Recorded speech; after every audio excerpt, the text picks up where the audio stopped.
ഈ വീഡിയോയിൽ വളരെ നിർണായകമായിട്ടുള്ള ഇന്ന് ഇതുവരെ സംഭവിച്ചിരിക്കുന്ന ജിയോ പൊളിറ്റിക്കൽ ഡെവലപ്മെൻറ്റ്സ് ആണ് നമ്മൾ ഉൾപ്പെടുത്തിയിരിക്കുന്നത്. അപ്പോൾ ഇതിൽ ട്രംപിൻ്റെ സ്റ്റേറ്റ്മെൻറ്റിൽ തന്നെ ആദ്യമേ നമുക്ക് തുടങ്ങാം. അപ്പോൾ ട്രംപ് പറഞ്ഞിരിക്കുന്നത് വീണ്ടും 24 മണിക്കൂർ ടൈം ലൈൻ പറഞ്ഞിരിക്കുകയാണ് ഇറാന്. 24 hours കഴിഞ്ഞാൽ വീണ്ടും അടുത്തൊരു 24 മണിക്കൂർ സമയം നീട്ടിക്കൊടുക്കുമോ എന്നുള്ളത് നമുക്കറിയില്ല. അത് ഡൗട്ട്ഫുൾ ആണ്. പക്ഷേ ട്രംപ് ആയതുകൊണ്ട് നമുക്കൊന്നും പറയാൻ പറ്റില്ല. പക്ഷേ ഇത്തവണ ഭയങ്കര സ്ട്രിക്റ്റ് ആയിട്ടുള്ള ഓർഡർ ആയിട്ടാണ് പറഞ്ഞിരിക്കുന്നത്. അപ്പോൾ ഏതായാലും 24 മണിക്കൂർ കഴിഞ്ഞാൽ ഞാൻ ആക്രമണം നടത്തുമെന്നാണ് പറഞ്ഞിരിക്കുന്നത്. പക്ഷേ നിലവിൽ ആക്രമണം നടന്നുകൊണ്ട് തന്നെയാണ് ഇരിക്കുന്നത്. അപ്പോൾ അതിൽ ആക്രമണങ്ങൾ എവിടേക്കാണ് നടന്നതെന്ന് പറഞ്ഞാൽ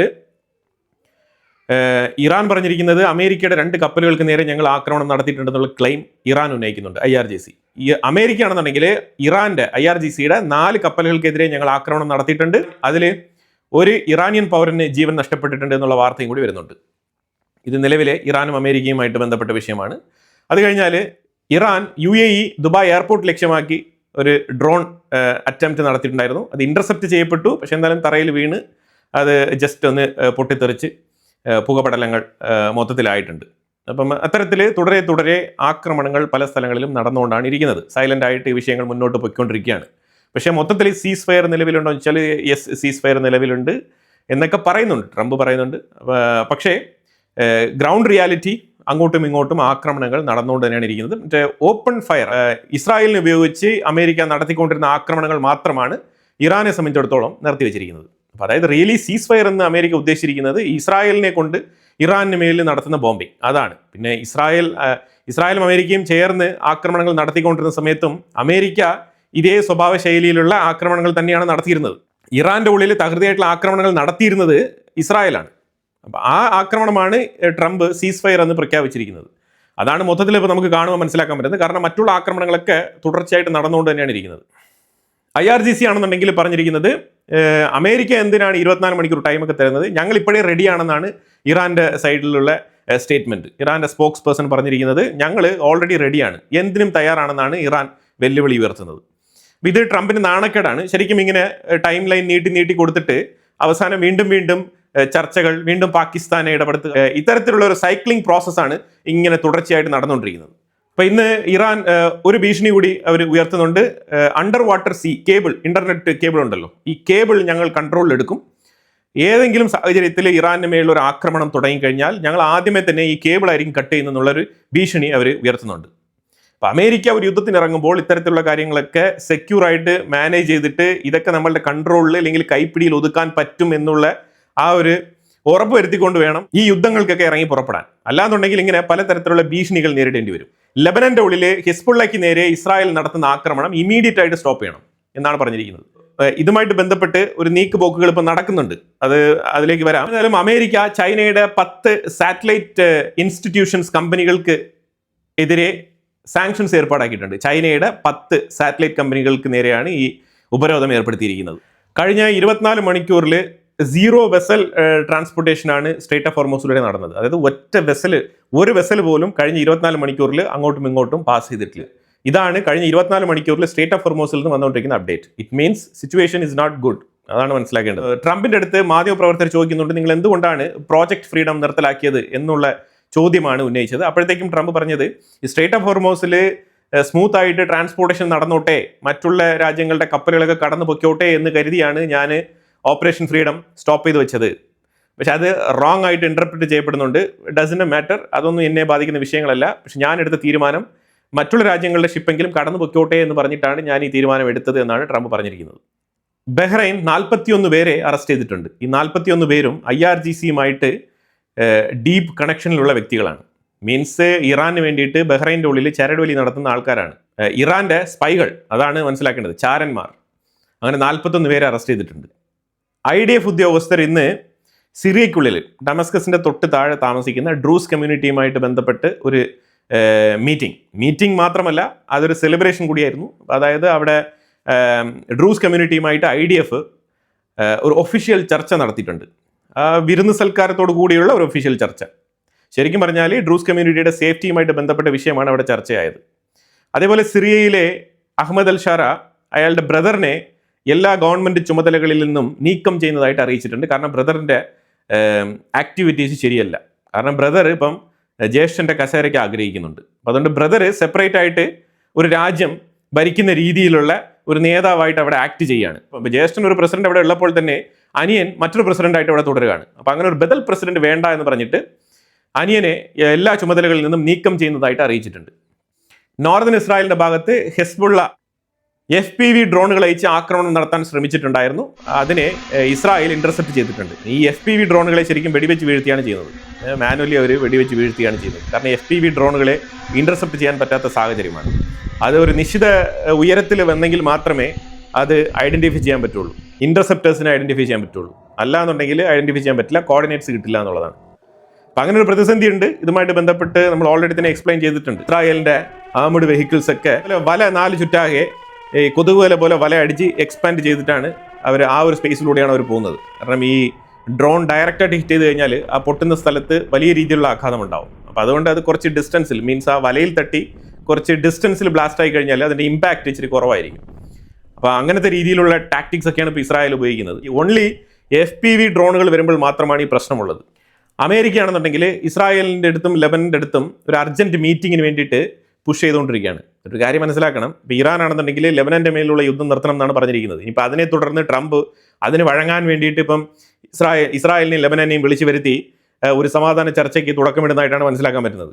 ട്രംപ് ശരിക്കും പറഞ്ഞാൽ വളരെ ബോൾഡായിട്ട് എടുത്ത തീരുമാനത്തിൽ മുന്നോട്ട് പോയി ശക്തമായ രീതിയിൽ ഇറാനെ അടിച്ചൊതുക്കി മൂലയിലിരുത്തിയിട്ട് കൃത്യമായിട്ട് ഇതിനൊരു തീരുമാനം ഉണ്ടാക്കാൻ പറ്റുമായിരുന്നു. പക്ഷെ ഇപ്പം നമുക്ക് കാര്യങ്ങൾ കൈവിട്ട് പോകുന്ന പോലെയാണ് തോന്നുന്നത്.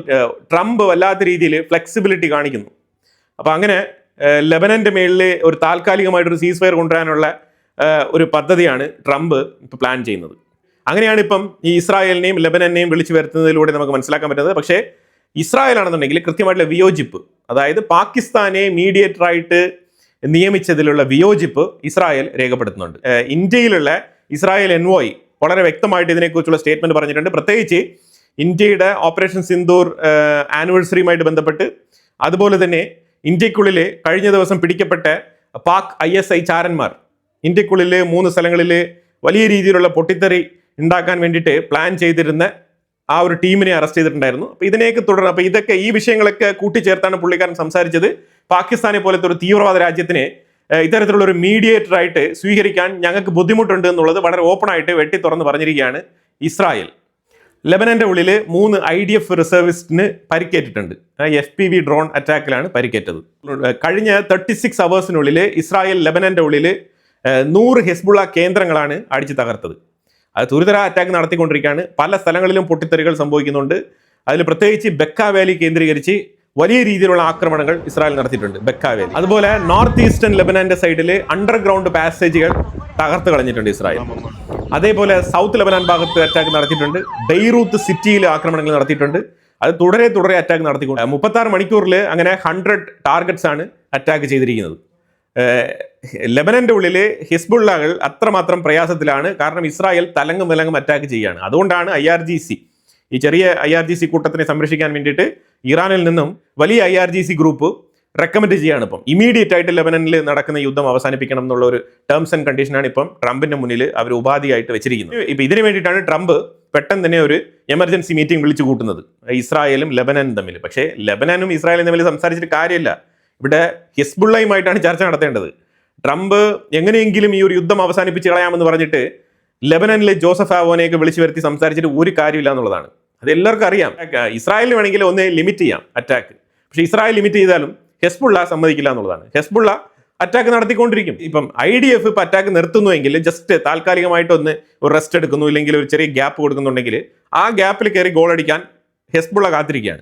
കാരണം ലെബനന്റെ പ്രസിഡന്റ് ജോസഫ് ആവോൻ അല്ല ഹെസ്ബുള്ളയെ നിയന്ത്രിക്കുന്നത്. ഹെസ്ബുള്ളയെ നിയന്ത്രിക്കുന്നത് നഈം കാസിമാണ്. നഈം കാസിമിനെ നിയന്ത്രിക്കുന്നത് ഇറാനാണ്. അപ്പം ശരിക്കും ലെബനനിൽ ഇസ്രായേലിന്റെ ആക്രമണം നിർത്തണമെന്നുണ്ടെങ്കിൽ ആരുമായിട്ട് ചർച്ച നടത്തണം? ഇറാനുമായിട്ട് ചർച്ച നടത്തണം. അല്ലാതെ ലെബനനിലെ ജോസഫ് ആവാനുമായിട്ട് ചർച്ച നടത്തിയിട്ട് ഒരു കാര്യമില്ല. ഗാസയ്ക്കുള്ളിൽ ഇസ്രായേൽ നിരന്തരം അവരുടെ യെല്ലോ ലൈൻ എക്സ്പാൻഡ് ചെയ്തുകൊണ്ടിരിക്കുകയാണ്. Means the actual Gaza shrinking. Israel ആണെന്നുണ്ടെങ്കിൽ ഇന്നലെ അൺയൂഷ്വൽ ഇവാക്യുവേഷൻ ഓർഡർ ഇഷ്യൂ ചെയ്തിരിക്കുകയാണ് ഗാസയ്ക്കുള്ളിൽ. അൽ ആദം ഫാമിലി എന്ന് പറഞ്ഞിട്ടുള്ള ഒരു ഗ്രൂപ്പ് ആൾക്കാരെ ടാർഗറ്റ് ചെയ്താണ് ഇസ്രായേൽ ഇവാക്യുവേഷൻ ഓർഡർ ഇഷ്യൂ ചെയ്തിരിക്കുന്നത്. ഇതിലുപരിയായിട്ട് ചില സെപ്പറേറ്റ് സെക്ടുകളെ അവർ അന്വേഷിക്കുന്നുണ്ട്. അത് പ്രത്യേകിച്ച് ഹമാസുമായിട്ട് ബന്ധപ്പെട്ട വിഷയത്തിലാണ്. അതുപോലെ ഇന്നലെ ഗാസയ്ക്കുള്ളിൽ ഒരു വെപ്പൺ പ്രൊട്ടക്ഷൻ യൂണിറ്റ് ടാർഗറ്റ് ചെയ്ത് അറ്റാക്ക് നടത്തി ഇസ്രായേൽ അതിനെ ഡിസ്മാൻഡിൽ ചെയ്തിരിക്കുകയാണ്.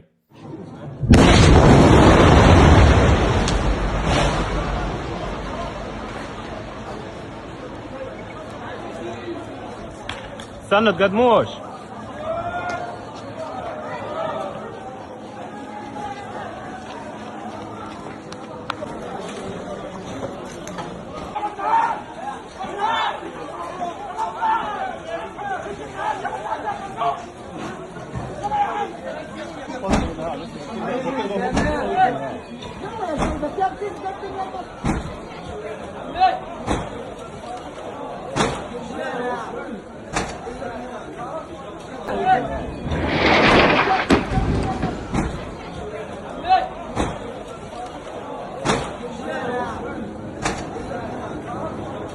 ترامب تدخل وقال نحن نوقف وقال مصر لا تتدخل وقال هذا تدخل وين؟ احنا مش شايفين منه هذا الكلام اصلا كله هيك بل بالعكس كل هذا على راسنا يعني. هذا مش وقفة الاقناع هذا خراب الديار. طائرة إسرائيلية تستهدف مبنى سكني في حي الشاطئ شمال غربي مدينة غزة بعد تحضيره مسبقا بعدة دقائق. شاهد حجم الدمار وما زال يواصل المجازر دائما في مدينة غزة، واليوم يقوم بإخلاء منزل لعائلة الأضواء الداخلين فيه اثنين كما تشاهدون. അതുപോലെ 81ാമത്തെ വേൾഡ് വാർ വിക്ടറി പരേഡ് വളരെ വിജയകരമായി തന്നെ മോസ്കോയിൽ നടന്നിട്ടുണ്ടായിരുന്നു. പക്ഷേ തീർച്ചയായിട്ടും മോസ്കോയിലുള്ള റഷ്യൻസ് ഒരു ആക്രമണ ഭീതിയിൽ തന്നെ ആയിരുന്നു. ഉക്രൈൻ്റെ ഡ്രോണുകൾ, ഉക്രൈൻ്റെ മിസൈലുകൾ ഏത് നേരത്തും വന്ന് മോസ്കോയിൽ പതിച്ചേക്കാം എന്നുള്ള തരത്തിലുള്ള ഒരു ഭീതി ഉണ്ടായിരുന്നു എന്നുള്ള വാർത്തയും വരുന്നുണ്ട്. ഇതുവരെ റഷ്യ ഉക്രൈൻ യുദ്ധത്തിൽ റഷ്യയുടെ 3,25,000 സോൾജേഴ്സ് ഇതുവരെ കൊല്ലപ്പെട്ടിട്ടുണ്ട് എന്നുള്ള വാർത്ത വരുന്നുണ്ട്. ഉക്രൈൻ്റെ സൈഡിൽ നിന്ന് ഡേറ്റ വ്യക്തമല്ല. അവർ പലപ്പോഴും അവർക്കൊരു നഷ്ടവുമില്ല എന്നൊക്കെയാണ് പറയുന്നത്. പക്ഷേ ഉക്രൈൻ്റെ ഉള്ളിൽ ഒരുപാട് നഷ്ടങ്ങൾ സംഭവിച്ചിട്ടുണ്ട്. പക്ഷേ ഉക്രൈൻ്റെ സൈഡിൽ നിന്നുള്ള ഡേറ്റ വ്യക്തമല്ല. പക്ഷേ റഷ്യ പബ്ലിഷ് ചെയ്തിട്ടുണ്ട് 3,25,000 പേരാണ് റഷ്യൻ സോൾജേഴ്സ് കൊല്ലപ്പെട്ടത്. അതുപോലെ തന്നെ റഷ്യ പ്രഖ്യാപിച്ച സീസ് ഫയറിനെ ഉക്രൈൻ അംഗീകരിക്കാത്ത പക്ഷത്തിൽ റഷ്യൻ പ്രസിഡന്റ് വ്ളാഡിമിർ പുടിനും ട്രംപും തമ്മിൽ ഒരു ടെലിഫോൺ കോൺവെർസേഷൻ നടത്തിയിട്ട് ട്രംപ് ട്രൂത്ത് സോഷ്യൽ മീഡിയ പ്ലാറ്റ്ഫോമിലൂടെ റഷ്യയുടെ സീസ് ഫയർ മെയ് 9, 10, 11 ഈ 3 ദിവസങ്ങളിൽ റഷ്യ ഉക്രൈൻ യുദ്ധത്തിൽ ഒരു സീസ് ഫയർ പ്രഖ്യാപിച്ചിരിക്കുകയാണ്. റഷ്യ പ്രഖ്യാപിച്ച സീസ് ഫയർ ഉക്രൈൻ അംഗീകരിച്ചില്ല. അതുപോലെ തന്നെ ഉക്രൈൻ പ്രഖ്യാപിച്ച സീസ് ഫയർ റഷ്യ ഒബേ ചെയ്തില്ല. ഉക്രൈൻ പ്രഖ്യാപിച്ചത് 5, 6 ദിവസങ്ങളിലാണ്, അത് റഷ്യ ഒബേ ചെയ്തില്ല. റഷ്യ പ്രഖ്യാപിച്ചിരുന്നത് 8, 9 ദിവസങ്ങളിലാണ്, അതും ഉക്രൈൻ ഒബേ ചെയ്തില്ല. അപ്പം അതുകൊണ്ടാണ് ഇമീഡിയറ്റ് ആയിട്ട് തന്നെ ട്രംപിനെ ഇടപെടുത്തിക്കൊണ്ട് 9, 10, 11 ഈ 3 ദിവസങ്ങളിലേക്ക് ഒരു സീസ് ഫയർ പ്രഖ്യാപിച്ചിരിക്കുന്നത്. ടെമ്പററി സീസ് ഫയർ ആണ് അത്. പ്രത്യേകിച്ച് ഈ വിക്ടറി പരേഡൊക്കെ നടക്കുന്ന സാഹചര്യത്തിൽ ഒരുപാട് ഗ്ലോബൽ ലീഡേഴ്സ് ഒക്കെ അവിടെ എത്തിയിട്ടുണ്ടായിരുന്നു. പല രാജ്യങ്ങളിൽ നിന്നുള്ള ട്രൂപ്സ് അവിടെ എത്തിയിട്ടുണ്ടായിരുന്നു വിക്ടറി ഡേ പരേഡിൽ പങ്കെടുക്കാൻ വേണ്ടിയിട്ട്. അപ്പോൾ അവരൊക്കെ തിരിച്ച് സ്മൂത്ത് ആയിട്ട് അവരുടെ ലോജിസ്റ്റിക്സ് കാര്യങ്ങളൊക്കെ പെർഫെക്റ്റ് ആയിട്ട് നടത്തി തീർക്കാൻ വേണ്ടിയിട്ട് ഒരു ടൈം ലൈൻ കൊടുത്തിരിക്കുകയാണ്. വന്നവരെല്ലാം തന്നെ വളരെ സേഫ് ആയിട്ട് മടങ്ങി പോകണമല്ലോ. അപ്പോൾ അതിൻ്റെ ഒരു ഉത്തരവാദിത്തം ഏറ്റെടുക്കുന്നതിന്റെ ഭാഗമായിട്ടാണ് ഈ സീസ് ഫയർ പ്രഖ്യാപിച്ചിരിക്കുന്നത്. അപ്പോൾ എന്തായാലും ഈ വീഡിയോയുടെ അവസാന ഭാഗത്ത് 2 വിഷയങ്ങളാണ് നമ്മൾ ഇതിനകത്ത് നോക്കാനുള്ളത്. ഒന്ന് ബംഗ്ലാദേശുമായിട്ട് ബന്ധപ്പെട്ട വിഷയമാണ്. ബംഗ്ലാദേശ് ഗവൺമെന്റിന്റെ അടുത്ത് ഇന്ത്യ വളരെ സ്പെസിഫിക് ആയിട്ട് ഒരു വിഷയത്തിനെ കുറിച്ച് ചർച്ച നടത്തിക്കൊണ്ടിരിക്കുകയാണ്. അത് പ്രത്യേകിച്ച് എന്താണെന്ന് പറഞ്ഞാൽ ഇല്ലീഗൽ ഇമിഗ്രൻറ്റ്, പ്രത്യേകിച്ച് വെസ്റ്റ് ബംഗാളിൽ നിരവധി ബംഗ്ലാദേശികൾ ഉണ്ട്, രേഖകളില്ലാത്ത ബംഗ്ലാദേശികൾ, അതായത് അൺഡോക്യുമെന്റഡ് ആയിട്ടുള്ള ആൾക്കാരുണ്ട്. അപ്പോൾ ഇവരെയൊക്കെ ബോർഡർ കടത്തി വിടാൻ വേണ്ടിയിട്ടുള്ള തത്രപ്പാടിലാണ് ഇപ്പം വെസ്റ്റ് ബംഗാൾ. ഇപ്പോൾ വെസ്റ്റ് ബംഗാളിൽ ഇപ്പോൾ സംഭവിച്ചിരിക്കുന്ന പറഞ്ഞാൽ ഒരു ഭരണമാറ്റം സംഭവിച്ചിട്ടുണ്ട്. ഇത്രയും നാളും തൃണമൂൽ കോൺഗ്രസിന്റെ മമതാ ബാനർജിയാണ് അവിടെ ഭരണം നടത്തിക്കൊണ്ടിരുന്നത്. ഈ മമതാ ബാനർജിക്ക് മേലിൽ തന്നെ വല്ലാത്ത ആരോപണങ്ങളുണ്ട്. അവർ ബംഗ്ലാദേശിൽ നിന്നും നിരവധി ബംഗ്ലാദേശികളെ കൊണ്ടുവന്ന്, അൺഡോക്യുമെന്റഡ് ആയിട്ടുള്ള ബംഗ്ലാദേശികളെ കൊണ്ടുവന്ന് അവർക്ക് ആധാർ കാർഡ് ഉൾപ്പെടെയുള്ള ഡോക്യുമെന്റ് ഒക്കെ തയ്യാറാക്കി കൊടുത്ത് ഇവിടെ വോട്ടേഴ്സ് ലിസ്റ്റിൽ പേര് കയറ്റി അവരെ കൊണ്ട് വോട്ട് ചെയ്യിപ്പിച്ച് സ്ഥിരമായിട്ട് വിജയിക്കുന്നു എന്നുള്ള ആരോപണങ്ങളൊക്കെ ഉണ്ടായി. അതൊക്കെ ഇനിയും തെളിയിക്കപ്പെടേണ്ടതുണ്ട്. അങ്ങനത്തെ ആരോപണങ്ങളൊക്കെ ഉണ്ടെങ്കിൽ അതൊക്കെ കണ്ടെത്തി കൃത്യമായിട്ട് അതിന് വേണ്ടിയിട്ടുള്ള ആക്ഷൻസ് ഒക്കെ എടുക്കേണ്ടതുണ്ട്. അല്ലാതെ വെറുതെ ജസ്റ്റ് സ്റ്റേറ്റ്മെന്റ് പറഞ്ഞിട്ട് കാര്യമില്ല. പക്ഷേ എന്നാലും ബംഗ്ലാദേശിലുള്ള ഇല്ലീഗൽ ഇമിഗ്രന്റുകൾ ഇന്ത്യക്കുള്ളിൽ ഉണ്ട് എന്നുള്ളത് ഒരു യാഥാർത്ഥ്യമാണ്. അപ്പോൾ നമ്മളത് ഇയർ ബൈ ഇയർ അതിന്റെ സ്റ്റേറ്റ്മെന്റുകൾ നമ്മൾ നോക്കിക്കഴിഞ്ഞാൽ പറയപ്പെടുന്നത് 12 മുതൽ 20 മില്യൺ ബംഗ്ലാദേശികൾ ഇന്ത്യക്കുള്ളിൽ ഉണ്ട് എന്നാണ് സ്റ്റേറ്റ്മെന്റ്. അതായത് ഏതാണ്ട് 1.22 crore illegal എമിഗ്രന്റുകൾ ഇന്ത്യക്കുള്ളിലുണ്ട്, ബംഗ്ലാദേശികൾ.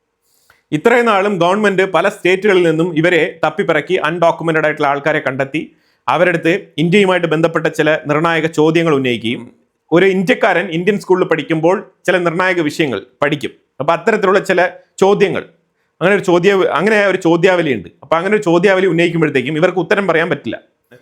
For example national pledge പറയാൻ പറയുമ്പോഴത്തേക്കും ഒരു പക്ഷേ പറയാൻ പറ്റത്തില്ല. ദേശീയ ഗാനം പാടാൻ പറഞ്ഞു കഴിഞ്ഞാൽ ചിലപ്പോൾ അവരെ കൊണ്ട് പറ്റത്തില്ല. അപ്പോൾ ഇങ്ങനെയുള്ള ചില വിഷയങ്ങളൊക്കെ ഉണ്ട്. ഫേക്ക് ആയിട്ട് ആധാർ കാർഡൊക്കെ അവർക്ക് ഉണ്ടാക്കാൻ പറ്റും. അപ്പോൾ അങ്ങനെ ഇവർ ലോക്കൽ സ്ഥലത്ത് ഒരു സ്ഥലത്തിന്റെ ഐഡന്റിറ്റി പറയുമ്പോഴത്തേക്കും അതിന്റെ സറൗണ്ടിങ് ലൊക്കേഷൻസിനെ കുറിച്ചുള്ള ചോദ്യം.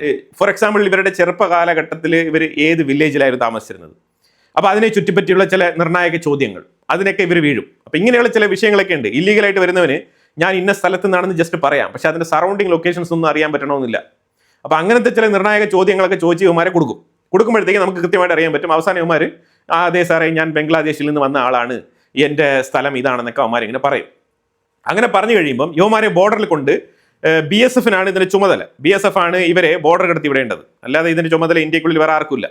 അപ്പൊ ഈ BSF ശരിക്കും പറഞ്ഞാൽ വെസ്റ്റ് ബംഗാൾ, അസം, ത്രിപുര, മേഘാലയ ഈ 4 സ്റ്റേറ്റുകളിലും പ്രവർത്തിക്കുന്ന BSF കേന്ദ്രങ്ങളിലൂടെയാണ് നമ്മൾ ഇവരെ എക്സിറ്റ് അടിച്ചു വിടുന്നത്. അങ്ങനെ എക്സിറ്റ് അടിച്ചു വിടുമ്പോൾ ബംഗ്ലാദേശ് ഇവർ അൺഡോക്യുമെന്റഡ് ആയതുകൊണ്ട് തന്നെ അവരെ സ്വീകരിക്കാൻ തയ്യാറല്ല. അവരിങ്ങോട്ട് വെക്കുന്ന ആരോപണം എന്താണെന്ന് പറഞ്ഞാൽ ഇവരെല്ലാം ഇന്ത്യക്കാരാണ്. കാരണം എന്താണ്, വെസ്റ്റ് ബംഗാളിലും ഈ ബംഗ്ലാദേശിലും സെയിം ലാംഗ്വേജ് ആണ്, അവരുടെ എത്നിസിറ്റി അതെല്ലാം സെയിം ആണ്. അപ്പോൾ അതുകൊണ്ട് അവർ ഇന്ത്യക്കാരാണെന്ന് പറയും. ഈ തർക്കമാണ് കഴിഞ്ഞ ഒരു 2 വർഷം കൊണ്ട് നടന്നുകൊണ്ടിരുന്നത്. മുഹമ്മദ് യൂനസ് ഭരിച്ചുകൊണ്ടിരുന്ന സമയത്ത് ഈ നരേറ്റീവ് ഇങ്ങനെ തന്നെയാണ് സൃഷ്ടിച്ചത്. അൺഡോക്യുമെന്റഡ് ആയിട്ട് ബംഗ്ലാദേശിലേക്ക് ഇന്ത്യ കടത്തിവിടുന്ന ആൾക്കാരെ, അവരെ ഇന്ത്യൻസിനെ ഇന്ത്യ ഇങ്ങോട്ട് പുഷ് ചെയ്യുന്നു എന്നാണ് അവരുടെ ആരോപണം. അപ്പോൾ ഇപ്പം നിലവിലെ താരിഖ് റഹ്മാൻ ഗവൺമെന്റ് അടുത്ത് വളരെ വ്യക്തമായിട്ട് ഇന്ത്യ ഡിസ്കസ് ചെയ്യുന്നുണ്ട് ഈ വിഷയം. ഡീപ്പ് ലെവലിൽ ഡിസ്കസ് ചെയ്തിട്ട് ഈ ഇല്ലീഗൽ ഇമിഗ്രന്റുകളെ അങ്ങോട്ട് പുഷ് ചെയ്യാനാണ് നോക്കുന്നത്. ഇന്ത്യയുടെ ഫോറിനേഴ്സ് ആക്ട് പ്രകാരം 1946 സെക്ഷൻ 3 പ്രകാരം പറയുന്നത് ഫോറിനേഴ്സിനെ നമുക്ക് ഏത് മൊമെന്റിലും പുറത്താക്കാൻ പറ്റും. നമ്മൾ ബംഗ്ലാദേശുമായിട്ട് അങ്ങനത്തെ ഒരു ട്രീറ്റി ഒന്നും സൈൻ ചെയ്തിട്ടില്ല. ഇയാളൊരു ഫോറിനർ ആണെന്ന് കണ്ടു കഴിഞ്ഞാൽ വിസയിലുള്ള ആളാണെങ്കിൽ പോലും നമുക്ക് അയാളെ പുറത്താക്കാൻ പറ്റും. ഇവരെ നമുക്ക് തിരിച്ചറിയാൻ വലിയ ബുദ്ധിമുട്ടാണ്. അപ്പോൾ അതുകൊണ്ട് മൊത്തത്തിൽ ഇവരെ കൂട്ടത്തോടെ പുറത്താക്കുക എന്നുള്ളതാണ് നമ്മൾ ചെയ്തുകൊണ്ടിരിക്കുന്നത്. പക്ഷേ ആ സാഹചര്യത്തിൽ ഈ റോഹിംഗ്യൻ മുസ്ലിംസ് ആണെന്ന് കണ്ടു കഴിഞ്ഞാൽ അവരെ ഇന്ത്യക്കാരെന്നുള്ള പട്ടികയിൽ പെടുത്തിക്കൊണ്ട് ബംഗ്ലാദേശ് അവരെ തിരിച്ച് ഇന്ത്യയിലേക്ക് തന്നെ കയറ്റിയിരിക്കുന്ന സാഹചര്യമാണ് ഉണ്ടാകുന്നത്.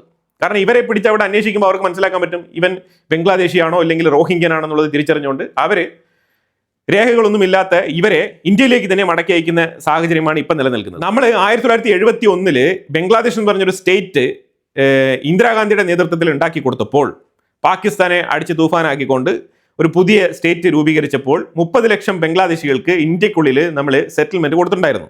അതാണ് ആകെക്കൂടി നമ്മൾ ലീഗലി സ്വീകരിച്ച ബംഗ്ലാദേശികൾ. 1971 ശേഷം ഇന്ത്യക്കുള്ളിൽ കടന്നു കയറി വന്നിരിക്കുന്ന എല്ലാ ബംഗ്ലാദേശികളും ഇല്ലീഗൽ ഇമിഗ്രന്റുകളാണ്. അതാണ് ഇന്ത്യയുടെ പോളിസി. അതനുസരിച്ച് നമ്മൾ നോക്കുകയാണെന്നുണ്ടെങ്കിൽ 1971 ശേഷം ഇന്ത്യക്കുള്ളിൽ വന്നിരിക്കുന്ന എല്ലാ ബംഗ്ലാദേശികളും പുറത്താക്കപ്പെടേണ്ട ആൾക്കാരാണ്. ഇന്ത്യ ആ മാതൃകയിലാണ് ഇപ്പം മുന്നോട്ട് പോകുന്നത്. അപ്പം അങ്ങനെ BJP വെസ്റ്റ് ബംഗാളിൽ ഭരണത്തിന് വന്നതിനെ തുടർന്ന് ഇല്ലീഗൽ എമിഗ്രന്റുകളുടെ ഇവാക്യുവേഷൻ അത് വളരെ ശക്തമായി തന്നെ മുന്നോട്ട് നീങ്ങുകയാണ്.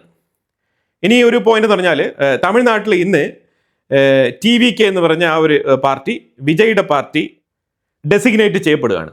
ഒരു പ്രത്യേകതയുണ്ട്. പ്രത്യേകത വേറെ ഒന്നുമില്ല, ഗവൺമെന്റ് ഫോർമേഷൻ ചെയ്യാൻ വേണ്ടിയിട്ട് വിജയുടെ പാർട്ടിയുടെ ആ സീറ്റ് ഷോർട്ടേജ് ഉണ്ടല്ലോ, ആ ഷോർട്ടേജിനെ നികത്തുന്ന കുറച്ച് പാർട്ടികളുണ്ട്. CPI, CPM, VCK, വിടുതലൈ ചിറുത്തകൾ, ഇങ്ങനെയുള്ള കുറച്ച് പാർട്ടികളുണ്ട്. കോൺഗ്രസ്, ഇവരെല്ലാം ഉണ്ട്. ഇപ്പം ഇതിനകത്ത് കോൺഗ്രസ് വളരെ വ്യക്തമായി തന്നെ വിജയുടെ പാർട്ടിക്ക് അനുകൂലമായിട്ടുള്ള നിലപാടെടുത്തിട്ടുണ്ട്. അവർ ഉപാധികളോട്, അവർക്ക് 2 ക്യാബിനറ്റ് പൊസിഷൻ വേണമെന്ന് പറഞ്ഞിട്ടുള്ള ഉപാധികളോടെയാണ് അവർ സപ്പോർട്ട് കൊടുത്തിരിക്കുന്നത്. പക്ഷേ ബാക്കിയുള്ള കക്ഷികളുണ്ടല്ലോ, CPI, CPM, VCK എന്നൊക്കെ പറഞ്ഞ ഇവർ ശരിക്കും ഗവൺമെന്റ് ഫോർമേഷന് വേണ്ടി മാത്രമാണ് ഞങ്ങളുടെ പിന്തുണ, പക്ഷെ ഞങ്ങൾ പ്രതിപക്ഷത്തോടൊപ്പമാണ് എന്നാണ് പറഞ്ഞിരിക്കുന്നത്. വിചിത്രമായിട്ടുള്ള ഒരു ഗവൺമെന്റ് ഫോർമേഷനിലേക്കാണ് തമിഴ്നാട് പൊളിറ്റിക്സ് മുന്നോട്ട് നീങ്ങുന്നത്. വിജയ് ചീഫ് മിനിസ്റ്ററായിട്ട് ചുമതലയേൽക്കും എന്നാണ് പറയപ്പെടുന്നത്. ഒപ്പം 9 മന്ത്രിമാരും ചുമതലയേൽക്കും.